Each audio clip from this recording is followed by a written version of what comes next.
अस्सलाम वालेकुम एवरीवन। सबसे पहले आपको मेरे यूट्यूब चैनल पे खुश आमदीद। अपना इंट्रोडक्शन से स्टार्ट करता हूँ क्योंकि ये मेरी बेसिकली अगर देखा जाए इससे पहले कुछ ख़ास वीडियोस नहीं है। ये मेरी ब्लॉग टाइप कंटेंट की पहली वीडियो है। तो मेरा इंट्रोडक्शन ये है कि मेरा नाम राना हसन अफजल है और गोशी इंटरनेशनल प्राइवेट लिमिटेड एक वीज़ा कंसल्टेंसी है। मैं मैनेजिंग डायरेक्टर हूँ उसका।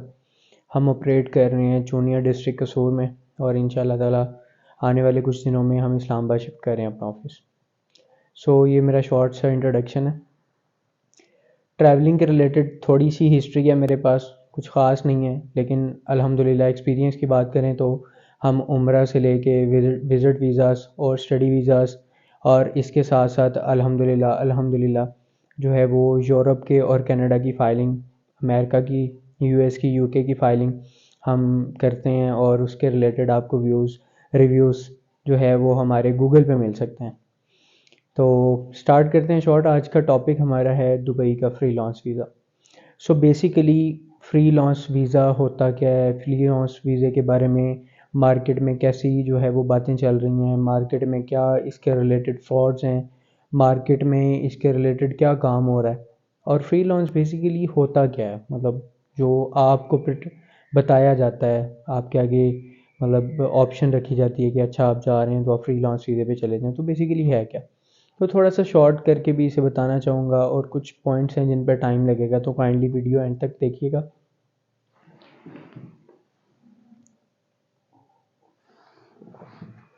अगर हम बात करें फ्रीलांस वीज़ा की, फ्रीलांस वीज़ा में हमारे पास दुबई जो फ्रीलांस वीज़ा आपको हर जगह देखने को मिलता है, उसमें मैं बेसिक उसकी बता देता हूँ कि होता क्या है।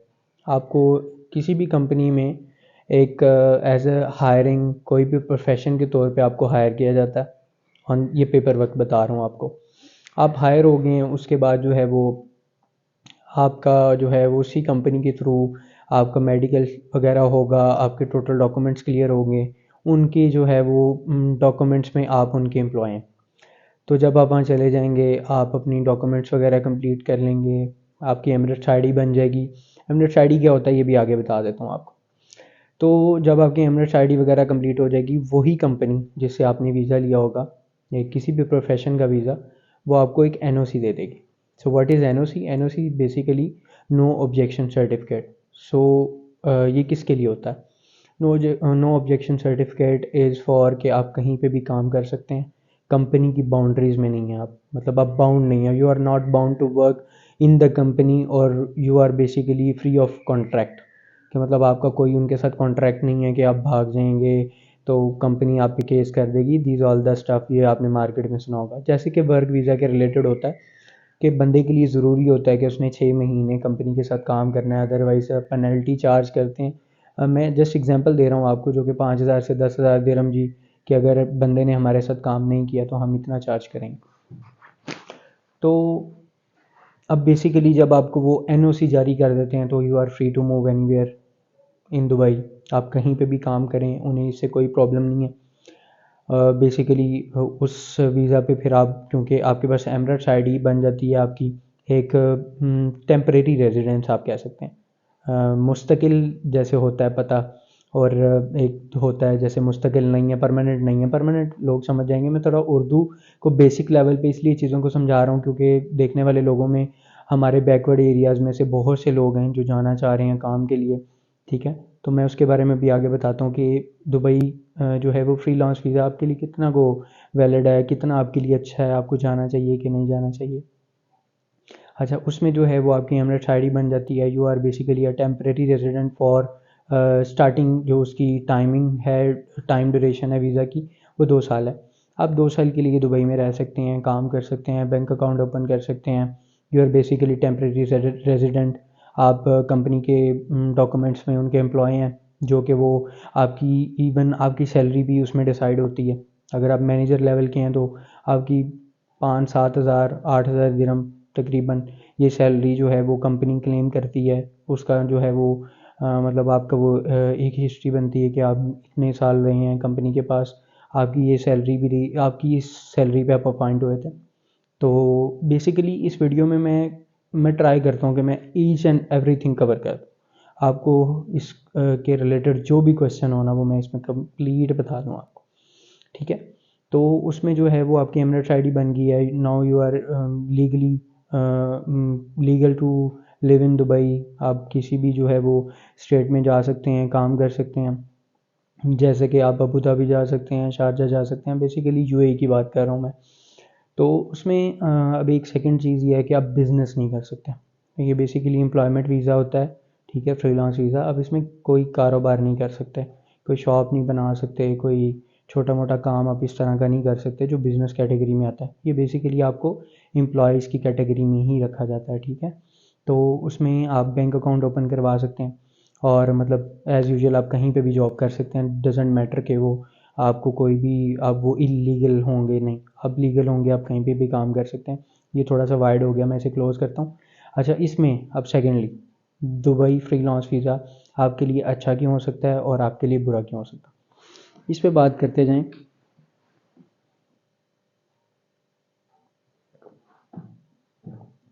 दुबई फ्रीलांस वीज़ा को अगर मैं देखूं एज अ कंसल्टेंट, एक ट्रैवल एजेंसी रन करते हुए, तो ये बातें मतलब लोग आपको बहुत कम बताएंगे। अगर मैं इस नज़रिए से देखूं तो मैं आपको ये बता सकता हूँ कि फ्रीलांस वीज़े की वैसे तो कोई ख़ास वैल्यू नहीं। जो लोग ये सोच रहे हैं कि हमने फ्रीलांस वीज़ा लेना है और हम जाके दुबई सेटल हो जाएंगे, तो ये चीज़ माइंड में रखिएगा कि फ्रीलांस वीज़ा आपको हरगिज़ वहाँ पे जॉब नहीं प्रोवाइड कर रहा।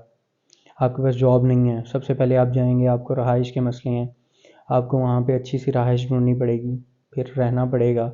रहने का दुबई में एवरेज खर्चा जो है रहाइश का, वो अगर आप शेयरिंग में रहते हैं तो डिपेंड्स अपॉन लोकेशन, ठीक है, मतलब डेरा जैसी लोकेशन है और इवन इंटरनेशनल सिटीज़ जैसे एरियाज़ हैं, ठीक है। मतलब मैं खुद दुबई बहुत दफ़ा विज़िट किया है, तो मैं डॉर्मेटरीज़ होती हैं वहाँ पे, इवन मैं एक दफ़ा खुद भी रहा था तो चेक, क्योंकि मैं काम कर रहा था, मैंने अपने लोग भेजने होते थे, तो मैं खुद रहा एक दिन, मैंने प्रॉपर उस जगह को एग्जामिन किया, ठीक है। और ऑनेस्टली मैं 3 से 4 घंटे से ज़्यादा नहीं रह सका वहाँ पे, ठीक है। लेकिन डॉर्मेटरीज, आई डोंट नो कि मैं सही तरह स्पेल कर रहा हूँ कि नहीं, बेसिकली आप समझ लें बेड स्पेस, ठीक है। तो बेड स्पेस का तकरीबन 450, 350, 450 दिरहम खर्चा है। इसके अलावा अगर आप शेयरिंग के अलावा रहना चाहें तो 1200 से अबव आप अपने जेन में रखें। अगर आपको छोटा सा कोई मतलब एक रूम, एक हॉल टाइप एरिया, उसमें आपको कोई पार्टीशन की हुई है, अलहदा किया हुआ है, तो वो आपको इतना कॉस्ट करेगा। अच्छा, अगर मैं बात कर रहा था कि अगर मैं इसको देखूं कि ये एज अ ट्रैवल एजेंट या कंसल्टेंट की नज़र से देखूं तो दुबई फ्रीलांस वीज़ा आपके लिए कैसे अच्छा साबित हो सकता है, उसमें सबसे इम्पोर्टेंट चीज़ मेरी याद रखिएगा, मतलब इसमें मैं अपने मुल्क को बुरा नहीं कह रहा, आई लव माई कंट्री, मैं भी इसी मुल्क का शहरी हूँ, ठीक है। और मतलब मैं अपने मुल्क से बहुत प्यार करता हूँ, लेकिन with the duration of time हमारे कुछ ऐसे मामलात हैं, कुछ लोग हम में से जिन्होंने हमारे मुल्क की रिप्यूट इस लेवल तक ख़राब कर दी है कि हमारी वीज़ा रेशो बहुत कम है, हमें वीज़ा बहुत मुश्किल से मिलता है। रेशो कहने का मतलब मेरा ये था, तो हमें वीज़ाज़ बहुत मुश्किल से मिलते हैं। फॉर एग्ज़ाम्पल, अगर मेरे जैसा एक आम सिटीज़न जिसकी कोई नॉर्मल ट्रांजैक्शन ही जो है वो bank statement about 20 lakhs per year, तो वो कभी भी अप्लाई नहीं कर सकता एक शेंजन वीज़ा के लिए। ये बता दिए कि आपको नॉर्मल सी बात। और अगर मेरी जैसे बंदे की जो कि बिज़नेस रजिस्टर्ड है जिसका पाकिस्तान में, उसकी अबाउट 10 मिलियन भी ट्रांजैक्शन है, तब भी उसके लिए ये चांसेस उतने ही मिनिमम होंगे जितने एक 20 लाख कमाने वाले के लिए। तो बेसिकली हमारे लिए हर तरह से मुश्किल है, ठीक है। और कहा जाता है लक की बात है, ठीक है, पाकिस्तान से ज़रूर हो जाते हैं, एक्सेप्ट हो जाते हैं, एक प्रॉपर बिजनेस बैकग्राउंड के साथ अगर आप हैं तो आपका वीज़ा लगता है, ऐसा नहीं कि बिल्कुल नहीं लगता। मैं बात कर रहा हूँ बेसिकली बैकवर्ड तबके की, हमारे वो लोग, वो भाई, वो दोस्त जो गांव रिलेटेड एरिया से हैं, तो वो भी जाना चाहते हैं यूरोप, ठीक है, विज़िट पे जाना चाहते हैं, अपना वहाँ पे जाके काम ढूंढना चाहते हैं, लेकिन हमसे ये अपॉर्चुनिटी खींच ली गई है, छीन ली गई है। हम अप्लाई ही नहीं कर अप्लाई करते हैं, हमारा एक्सेप्टेंस रेट ही बहुत कम है। सो दुबई को अगर मैं इस नज़रिए से देखूँ तो आप फ्रीलांस वीज़ा पे जा सकते हैं दुबई। वहाँ जाके आप अपना 3 4 5 माह रहें, किसी जगह पर जॉब करें अच्छी सी, अपनी बैंक स्टेटमेंट बनाएं। अब ये पॉइंट बड़े अच्छी तरह गौर से देख लीजिएगा, बार रिपीट करके वीडियो देख लीजिएगा, मैं क्योंकि इसमें कंप्लीट बता रहा हूँ और ये अथेंटिक वे बता रहा हूँ, कोई इलीगल काम नहीं है, टोटल लीगल काम है। आप कोई नॉर्मल जॉब ढूंढें, वहाँ पे कोई अच्छी जॉब देखें, अगर आप पढ़े लिखे हैं वेल एंड गुड, बहुत अच्छी बात है। वहाँ पे रहें, अपना साथ मैनेज करें आप जॉब, ठीक है, अपनी बैंक स्टेटमेंट बनाएं। जब आपकी 5 माह की बैंक स्टेटमेंट बन जाए तो इस दौरान आप गल्फ़ कंट्रीज़ को विज़िट कर सकते हैं, अपनी एक अच्छी ट्रैवल हिस्ट्री बना सकते हैं। लोग कहते हैं कि ट्रैवल हिस्ट्री अगर किसी मतलब सिंगापुर, मलेशिया जैसी कंट्रीज़ में जाने से बनती हैं, नो डाउट उनसे ज़्यादा स्ट्रॉन्ग होता है आपका पासपोर्ट। लेकिन अगर आप सऊदी अरब अगर आप सऊदी अरब और ओमान, कतर, ठीक है, ये जितनी गल्फ़ कंट्रीज़ है जो आपके करीब हैं, ठीक है, यूएई के करीब हैं, आप इन कंट्रीज़ को विज़िट करके अपना पासपोर्ट थोड़ा सा बेहतर कर सकते हैं। कुछ ना होने से कुछ होना बेहतर है, ठीक है। इसके अलावा और इसके रिलेटेड बहुत से लोग वीज़ाज़ प्रोवाइड करते हैं। हम खुद दुबई में रहने वाले लोगों का भी वीज़ा प्रोसेस करते हैं और यहाँ भी करते हैं। मैं अपनी कोई प्रमोशन नहीं कर रहा, मैं जस्ट आपको बता रहा हूँ, ठीक है। वो this is the second topic कि आप मुझसे प्रोसेस करवाना चाहते हैं या नहीं। मैं इस हवाले से कुछ भी आपको नहीं कहूँगा कि प्लीज़ मेरे से करवाएं, this is not my topic, ठीक है। तो आप अपना वहाँ पे रह के ट्रैवल हिस्ट्री माइनर बनाएं, फिर अपनी सेविंग्स करें। पहले आपका टारगेट है अगर यूएई से बाहर जाना है ना, बेसिकली आपका यूरोप, ठीक है, कनाडा, यूएसए, यूके, ऑस्ट्रेलिया, अगर आपके ये टारगेट्स हैं तो यूएई इज़ बेस्ट वे और बेस्ट प्लेटफॉर्म भी मैं कह सकता हूँ कि अगर आप अपना जो है वो अपनी लाइफ को इस तरफ लेके जाना चाह रहे हैं, इन कंट्रीज़ में फ्यूचर सोच रहे हैं अपना, तो आप वाया दुबई जाएं, ठीक है। इस फ्रीलांस वीज़े का अच्छा यूज़ करें, ठीक है। कोई वहाँ पे जो है वो कोई गलत काम ना करें, कोई इलीगल एक्टिविटी ना करें, इंग्लिश सीख के जाएं, इंग्लिश की प्रैक्टिस करें। ज़रूरी नहीं है फ्रीलांस वीज़ा मिल गया तो ऐसे ही चले जाएं, ठीक है। तो ये सब चीज़ों पे मैं थोड़ा सा एक्सप्लेन वीडियो इसलिए बना रहा हूँ कि इसमें कुछ पॉइंट्स क्लियर हो जाएं, ठीक है। उसके बाद आप इस तरह करें कि जैसे ही आपके 6 माह तकरीबन कंप्लीट हो जाएं, मिनिमम 6 मंथ लाजमी करें। 4 मंथ के बाद भी अप्लाई कर सकते हैं, 5 के बाद भी। 6 महीने आप अपनी वहाँ पे लाइफ गुजारें। टाइम की बहुत स्पीड है आजकल, वक्त का बिल्कुल पता नहीं चलता कैसे गुजरता टाइम। ये 6 महीने का टाइम आपकी मेहनत अपने पासपोर्ट पे, चीज़ें सीखने पे, ज़िंदगी सीखने पे, क्योंकि दुबई जो है वो वर्ल्ड का हब है, बिज़नेस हब है। दुनिया की जो है मुख्तलिफ़ कौमें वहाँ पे आके आबाद हैं, मुख्तलिफ़ लोग बिज़नेस करते हैं। इवन आप मेट्रो में ट्रैवल कर रहे हो तो आपको फ़ील होता है कि पता नहीं कितने लोग मेरे इर्द गिर्द, कितनी कंट्रीज़ हैं।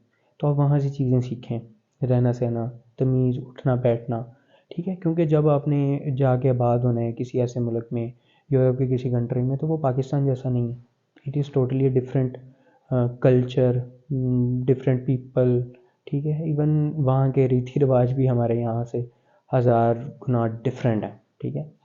तो एक लाइफ चेंज हो जाती है। तो उस 6 महीने में आप फ्रीलांस वीज़े पे अपना स्टेटमेंट्स बनाएं, ट्रैवल करें। उसके बाद जब आप पैसे घर ना भेजें, जो कमाएं, आप अपना मिनिमम खर्चा करें। उन पैसों के साथ जो है वो आप अपना वीज़ाज़ अप्लाई करें, सिंगापुर, मलेशिया, थाईलैंड।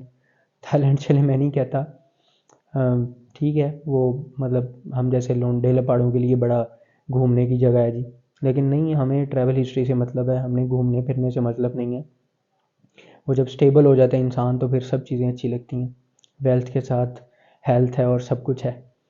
तो इस तरह है कि आप सिंगापुर जो है, मलेशिया और जापान, आप इन कंट्रीज़ के वीज़ाज़ अप्लाई करें और वहाँ से इजीली लग जाएंगे, बिकॉज आप as a temporary resident of United Arab Emirates, ठीक है, आप उस एज वो पर्सन बन के अप्लाई कर रहे होंगे, ठीक है। तो पासपोर्ट थोड़ा सा बैक हो जाएगा, एमिरेट्स आईडी आगे आ जाएगी और देन आपको एक अच्छी रिप्यूट के साथ विजुअलाइज़ किया जाएगा और आपकी वीज़ा रेशियो चांस जिधर 20% है या 10% है, तो honestly it will boost up to 90%। Just कि आप एक फ्रीलांस वीज़े पे ही गए हैं, क्यों, मतलब आप दुबई के एक टेम्परेरी रेजिडेंट हैं, 2 साल के लिए, डजेंट मैटर, आप अप्लाई करेंगे, ये बिल्कुल इजीली लग जाएंगे। बहुत से लोग इसमें आपको हेल्प आउट कर देंगे, डिफरेंट ट्रैवल एजेंट्स हेल्प कर देंगे, हमें कहेंगे हम कर देंगे। फिर जब आपकी इनकी ट्रैवल हिस्ट्री बन जाए, एक अच्छी हिस्ट्री बन जाए, वीज़ाज़ लग जाएँ, अपना एक अच्छा सा टिकट करवाएं मल्टीपल सिटी के साथ, ठीक है। और मल्टीपल सिटी में ट्रैवल करते हुए आप मतलब एक अच्छा सा रूट बनता है, जैसे यहाँ से बाकू के टूर्स हैं, ठीक है, बाकू दुबई।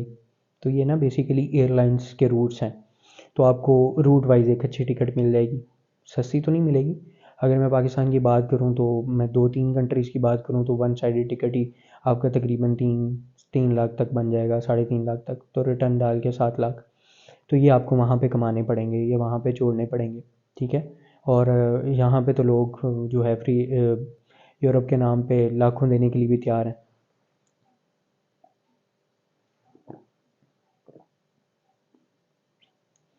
सो बेसिकली आप जो यहाँ पे लाखों देने के लिए तैयार हैं, वही पैसे वहाँ पे अपनी प्रोफाइल पे, अपने वीज़े पे इन्वेस्ट करें और इसका फ़ायदा उठाएं, ठीक है। जैसे ही आपकी एक अच्छी ट्रैवल हिस्ट्री बन जाएगी, 6 मंथ आपको कंप्लीट हो जाएंगे, आपने कुछ टूर कर लिए होंगे, ठीक है। तो इंशाल्लाह ताला आप किसी भी अच्छे कंट्री में मूव कर सकते हैं, ठीक है। Portugal is a good option, Ireland is a good option. मैं इन पे इंशाल्लाह वीडियोस बनाने वाला हूँ, आप नेक्स्ट वीडियोस देख सकते हैं, ठीक है। उसके अलावा UK, obviously UK, US, Canada, these are the dream countries of middle class families और मिडिल क्लास बॉयज़, ठीक है। हम लोगों के लिए बहुत ड्रीम चीज़ है कि ड्रीमी सा है फेज़ कि अगर हम सोचें कनाडा के बारे में, वो कनाडा समथिंग एल्स। तो सो बेसिकली कंक्लूड करता जाऊँ तो ये है फ्रीलांस वीज़ा, ठीक है। अगर जॉब के लिहाज से देखेंगे तो it is not suitable for you, ठीक है। जॉब के लिहाज से इसलिए नहीं कि कुछ कंपनीज़ कहती हैं कि हमारा वीज़ा हो, तो वो फ्रीलांस का कोई ख़ास फ़ायदा नहीं होता वहाँ पे। वो कहेंगे जी नहीं, हम अपना वीज़ा देंगे अपने क्लाइंट को, अपने एम्प्लॉय को, तो वो अपना वीज़ा देंगे, ठीक है। उधर आपके फ्रीलांस का कोई फ़ायदा नहीं होगा। हाँ, लेकिन कहीं पे ऐसी जॉब्स आ जाती हैं, किसी सॉफ्टवेयर हाउस में आ जाती हैं, पढ़े लिखे लोगों की भी बात कर रहा हूँ, स्वीपर वगैरह की भी जॉब्स आ जाती हैं, मेट्रो पे काम करने वालों के भी, लेबर कैटेगरी में भी जॉब आ जाती हैं, जो आप फ्रीलांस पे भी कर सकते हैं। ये डिपेंड करता है आपकी जॉब सर्चिंग किस तरह की है, आपको इंग्लिश आती है कि नहीं, आप ऐप्स वगैरह, फ़ोन, सोशल मीडिया कैसा यूज़ करते हैं, इन चीज़ों पे आपकी ग्रिप होगी तो आप वहाँ पे रह के भी जॉब अच्छी सर्च कर सकते हैं। तो इसी के साथ मुझे दें इजाज़त। आज का टॉपिक मेरा जो था, उम्मीद है आपको मैंने बहुत क्लियरली अच्छे अल्फाज में समझाया होगा कि दुबई फ्रीलांस वीज़ा क्या है, आप इसका अच्छे तरीके से यूज़ क्या कैसे कर सकते हैं, और मतलब इसके प्रोज एंड कॉन्स बेसिकली क्या हैं, ठीक है, और कैसे इसको आप आगे अपनी एक बेटर फ्यूचर लाइन के लिए यूज़ कर सकते हैं, ठीक है। और उम्मीद करता हूँ आपके लिए गुड लक, जो मेरे भाई बाहर जाना चाह रहे हैं, अपने एक बच्चों के लिए, अपने बहन भाइयों के लिए, माँ बाप के लिए एक अच्छा फ्यूचर सोचते हैं। अल्लाह पाक उन सब के लिए आसानियाँ पैदा करे, अल्लाह पाक सब की मंजिलें आसान करे, और अल्लाह पाक आप सबको इन फ्रॉड से, जो मार्केट में दगाबाजी हो रही है, धोखेबाजी हो रही है, अल्लाह पाक इन सब से आपको महफूज फरमाए। Thank you so much. अल्लाह हाफिज़।